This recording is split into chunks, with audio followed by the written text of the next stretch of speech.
Hello दोस्तों, कैसे हैं। आशा करता हूं आप लोग बहुत अच्छे होंगे। आज जो हमारा टॉपिक है द ईगल माइंडसेट। ईगल, जिसे हम हिंदी में बोलते हैं गरुण।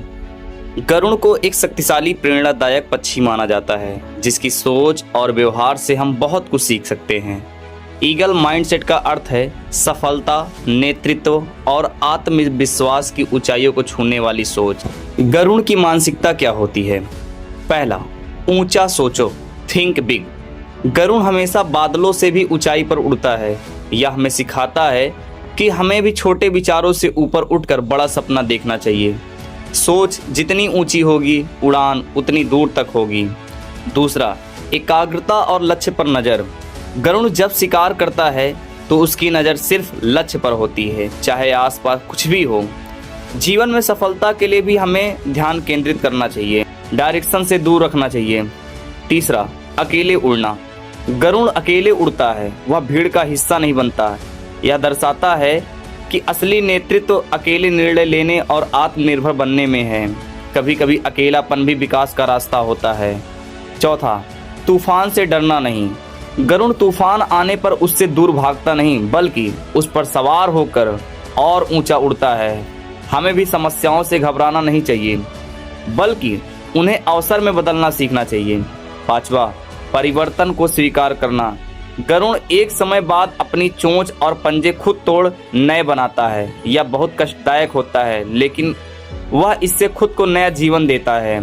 इसमें सीख ये मिलता है कि बदलाव कठिन हो सकता है, लेकिन वही जीवन नई ऊर्जा लाता है। अगर सफलता पानी है तो गरुण की तरह सोचो, ऊंचाई पकड़ो, स्पष्ट दृष्टि रखो और अकेले उड़ने से मत डरो। अब पहले बात करते हैं गरुण से सीख। लक्ष्य पर नजर। गरुण जब भी शिकार करता है तो उसकी नजर सिर्फ एक ही चीज पर होती है, लक्ष्य। ना वो इधर देखता है ना उधर, न तेज हवाएं ना ऊंचाई ना शोर, कुछ भी उसकी एकाग्रता को नहीं तोड़ पाता। यही एकाग्रता हमें सिखाती है कि अगर हमें जीवन में कुछ पाना है तो हमें भी गरुण की तरह सिर्फ अपने लक्ष्य पर नजर रखनी होगी। फोकस क्यों जरूरी है? बिना फोकस के आप कितने भी होशियार हों, सफलता नहीं मिलेगी। फोकस वह बीज है जिससे सफलता का पेड़ उगता है। दुनिया में जितने भी महान लोग हुए हैं, जैसे सचिन तेंदुलकर, लता मंगेशकर, स्वामी विवेकानंद, सबने एक बात समान रखी, अद्भुत एकाग्रता। एकाग्रता का क्या अर्थ है? एक समय में एक ही कार्य पर ध्यान देना, मन को इधर उधर भटकाने से रोकना, डिस्ट्रैक्शन, मोबाइल, सोशल मीडिया, नकारात्मक सोच से दूरी बनाना। जहां ध्यान जाता है ऊर्जा वहीं जाती है। अब बात यहां पर यह आती है कि एकाग्रता को कैसे बनाएं। लक्ष्य स्पष्ट रखें। आप क्या बनना चाहते हैं, क्या पाना चाहते हैं? रोज अभ्यास करें। ध्यान, पढ़ाई का समय निर्धारित करें। डिजिटल डिस्टर्बेंस कम करें। अनावश्यक मोबाइल और सोशल मीडिया से दूर रहें। छोटे लक्ष्य बनाकर काम करें, जैसे एक बार में एक टास्क, फिर अगला, इस तरह। उदाहरण के तौर पर देखें तो अर्जुन की नज़र मछली की आंख पर महाभारत में गुरु द्रोणाचार्य ने अपने शिष्यों की परीक्षा ली। सभी से पूछा, तुम्हें क्या दिखाई दे रहा है? किसी ने कहा पेड़, पंख, मछली, आसमान। लेकिन जब अर्जुन से पूछा गया तो उसने कहा, मुझे सिर्फ मछली की आंख दिखाई दे रही है। यही है एकाग्रता का असली अर्थ। साथियों, आज की दुनिया में डिस्ट्रैक्शन बहुत है, लेकिन जो व्यक्ति अपनी एकाग्रता को साध लेता है वही ऊंचाई छूता है। गरुण की तरह लक्ष्य पर नजर रखो, भले ही चारों ओर शोर हो। एकाग्रता सफलता की चाबी है और लक्ष्य तक पहुंचने का सबसे तेज रास्ता है। बहुत से लोग अकेले रहना कमजोरी मानते हैं, लेकिन क्या आपने कभी सोचा है गरुण हमेशा अकेले क्यों उड़ता है? गरुण अकेला उड़ता है क्योंकि वह भीड़ का हिस्सा नहीं बनना चाहता है। वह अपनी ऊंचाई खुद तय करता है। भीड़ से अलग चलने की हिम्मत ही नेतृत्व की पहली निशानी है। इतिहास गवाह है, बहुत से लोग अकेले रहना कमजोरी मानते हैं, लेकिन क्या आपने कभी सोचा है गरुण हमेशा अकेले क्यों उड़ता है?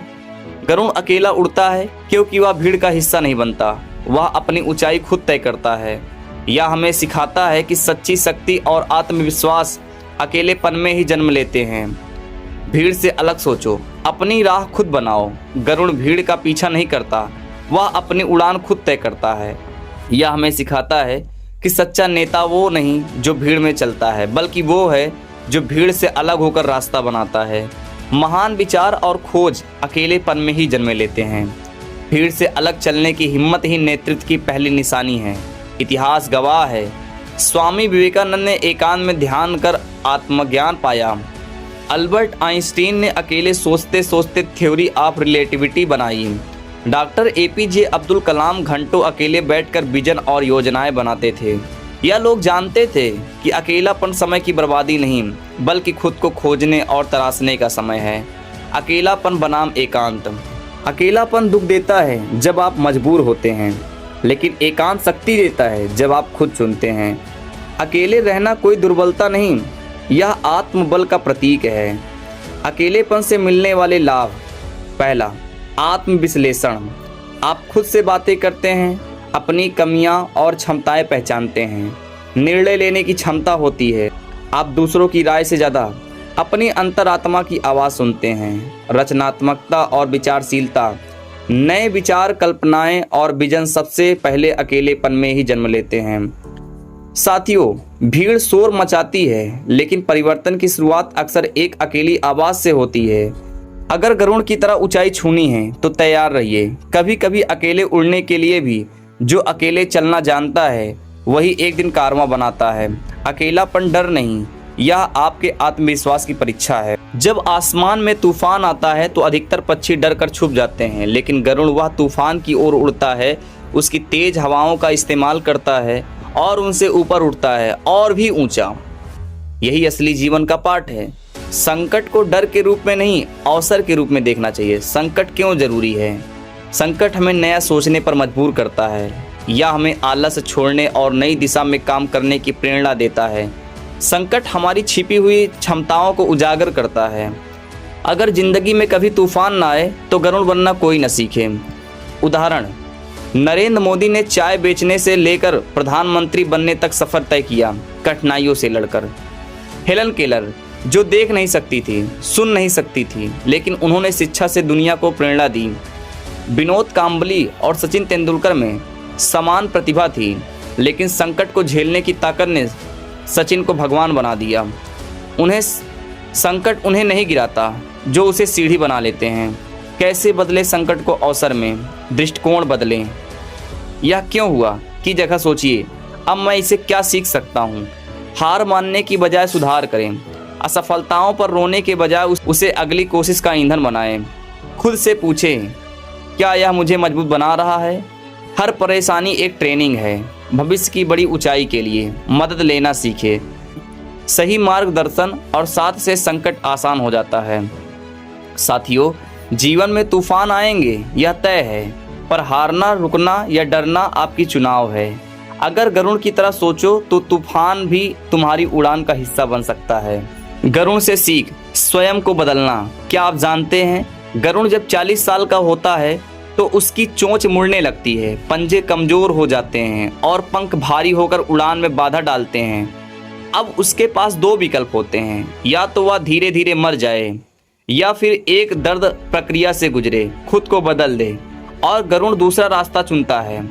वह एकांत में चला जाता है, चोंच को चट्टानों से तोड़ देता है, फिर नई चोंच निकलती है, फिर वह अपने पुराने पंजे और पंख भी बदलता है। यह प्रक्रिया कठिन है, लेकिन यही उसे नए जीवन की ओर ले जाती है। जीवन में परिवर्तन क्यों जरूरी है? समय, तकनीक, समाज और जीवन की गति हर दिन बदल रही है। यदि हम भी समय के साथ नहीं बदले तो हम पीछे रह जाएंगे।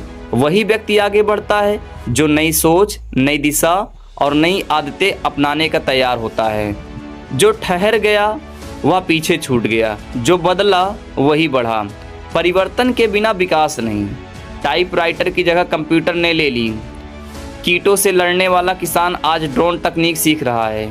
दुनिया जब ऑनलाइन है, शिक्षा, व्यापार, काम सब डिजिटल हो चुका है। जो लोग बदलाव से डरते हैं वो उसी जगह रुक जाते हैं। जो लोग परिवर्तन को गले लगाते हैं वो नई ऊंचाई छूते हैं। कैसे अपनाएं परिवर्तन? सीखना बंद ना करें। हर दिन कुछ नया पढ़ें, समझें और खुद को बेहतर बनाएं। फीडबैक लें और सुधारें। अपनी कमियों को पहचानें और उन्हें स्वीकारें। नई तकनीकों, विचारों, तरीकों को अपनाएं। बदलते समय के साथ चलना ही सफलता की कुंजी है। डर को चुनौती बनाइए, परिवर्तन से डरे नहीं, उसे स्वीकारें, उसका लाभ लें। साथियों, परिवर्तन कठिन हो सकता है लेकिन जरूरी है। अगर गरुड़ अपनी चोंच और पंजे बदल सकता है तो हम क्यों नहीं। जो समय के साथ नहीं बदलेगा उसे समय बदल देगा। तेज और स्पष्ट दृष्टि।